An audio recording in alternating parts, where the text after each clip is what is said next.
దగ్గరకొస్తే నన్ను చంపకృష్ణ.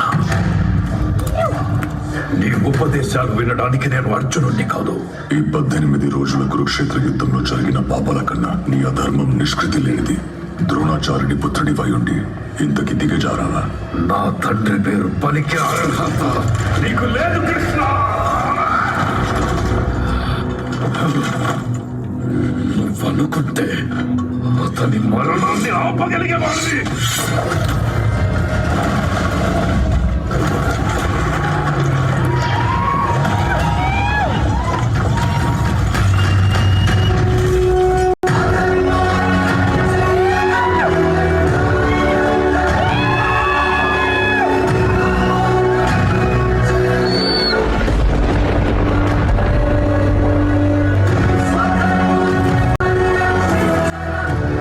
అశ్వత్థామ, దేవుడైనా ద్రోణుడైనా కర్మని ఎవరూ తప్పించుకోలేరు.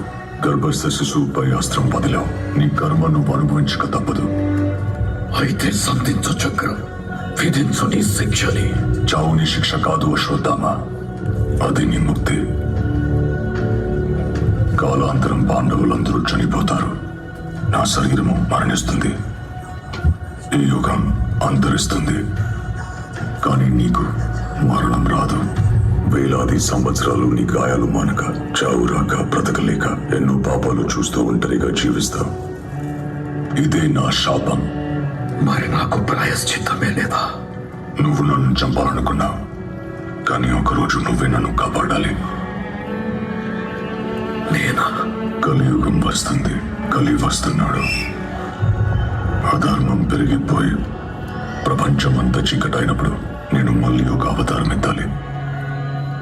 ఆ యుగంలో కలి ఎంత శక్తివంతుడంటే నా పుట్టుకనే ఆపగలడు. అప్పుడు నువ్వే నా గర్భగుడికి కాపలా కాయాలి. ఆకాశంలో సూర్యుడు లేనప్పుడు, వాయువంతా విషం నిండినప్పుడు, గంగలో చివరి చుక్క ఎండిపోయినప్పుడు, ఈ మణి మళ్ళీ నీ దగ్గరికి చేరిన రోజు అదే సమయం. అంతవరకు